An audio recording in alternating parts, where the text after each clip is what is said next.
There is a man in a hollow outside Beattyville, Kentucky, who has not asked the power company for anything in 11 winters. Not because the lines don't reach him. They do. He just stopped needing them the way the rest of us think we need them. His name doesn't matter yet. What matters is what's sitting on the shelf above his wood stove. A block of aluminum the size of a paperback book, 2 wires running out of it, and a candle underneath it that's been burned down to a nub. That block is why his phone has never once died during a January outage. That block is why he can run a radio for 6 straight hours on a flame smaller than a birthday cake candle. I'm going to show you exactly what's inside that block, what it costs, and why almost nobody talks about it. But first, you need to understand why you were sold something else entirely. The problem you already paid for. Somewhere in a drawer in your house, there's an emergency charger. Hand crank, solar panel, battery bank, doesn't matter which. You bought it because the power went out one night, your phone hit 4%, and you promised yourself it would never happen again.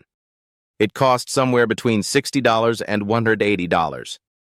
Here's the part nobody tells you when you buy it.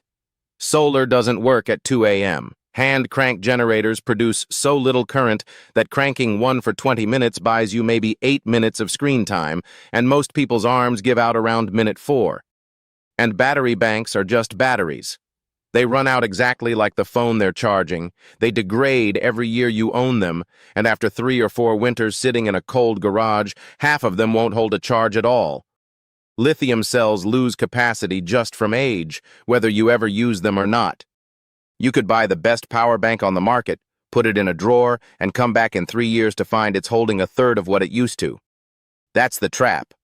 Every solution the emergency preparedness aisle sells you is either weather-dependent, muscle-dependent, or shelf-life dependent. None of them are dependent on nothing but a flame and a piece of metal, which happens to be the one option nobody's selling, because there's nothing left to sell you after the first purchase. What none of those products give you is continuous power that doesn't care whether the sun is up, whether your arm is tired, or whether the grid comes back in an hour or a week. There is a way to get that. It has existed, quietly, since 1821. It does not require sunlight, batteries, moving parts, or a single dollar spent after the initial build.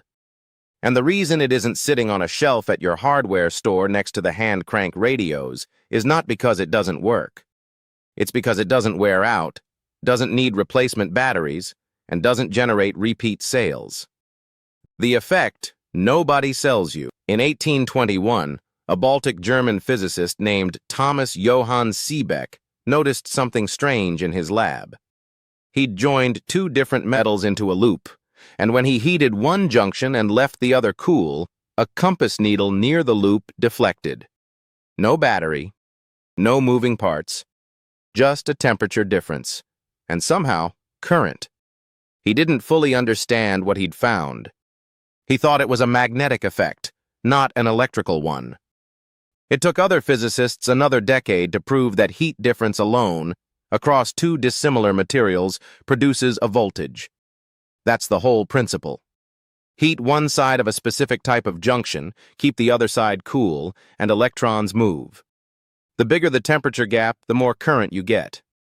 For a century, this stayed a laboratory curiosity, used mostly to measure temperature, not generate power. That changed hard and fast once the military got involved. By the late 1950s and into the Vietnam era, remote listening posts and forward radio relay stations needed power in places with no grid, no resupply schedule, and no room for a diesel generator.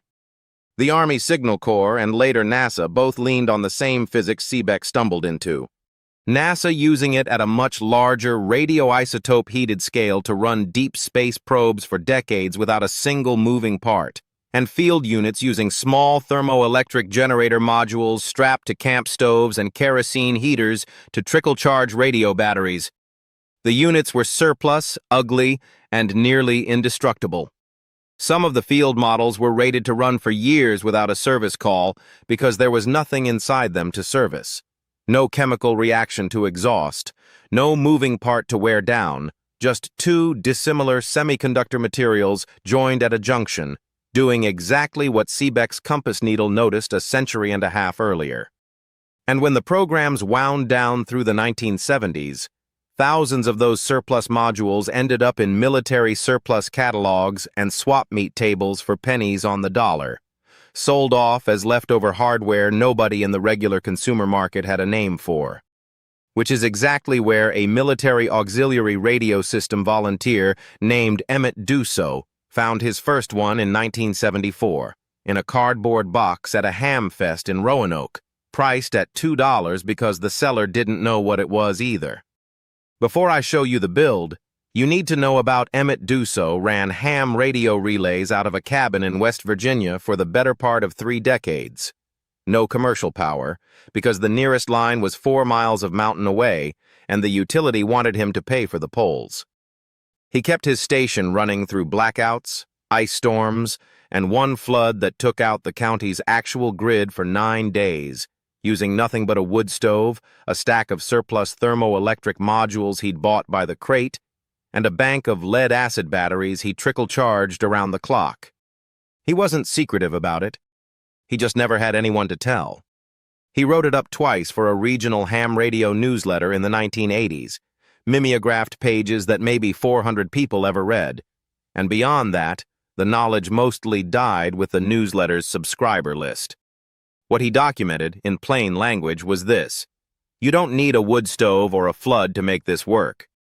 A single candle under the right kind of module will produce enough of a temperature gap to trickle-charge a phone all night. That's the fix. A thermoelectric generator module, the same core technology in that Mars radio relay and that Kentucky cabin, sitting on top of one candle wired into a small charge management circuit, feeding a USB output or a battery bank. Total parts cost, if you're not buying anything fancy, about $15. Less if you already have some of it lying around.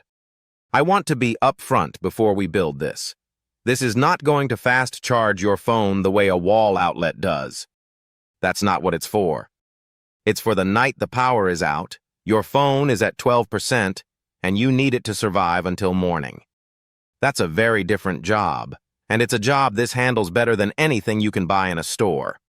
What you're actually building, the heart of this build, is a thermoelectric generator module, sold online as a TEG module, usually rated somewhere in the 40-watt family, though you will never see anywhere near 40 watts out of a single candle. That number is its lab-tested ceiling under an enormous, sustained temperature gap. What you're working with is a small slice of that. Realistically, expect somewhere between 0.5 and 2 watts continuous from one candle, enough for a slow, steady trickle charge, not a fast one. Here's what you need. One thermoelectric generator module, roughly 40 mm, 40 mm, ceramic faced. Under $10 online. A small aluminum heatsink block, the kind sold for CPU cooling.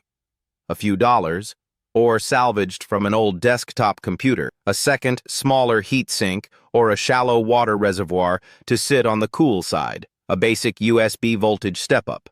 Charge controller board.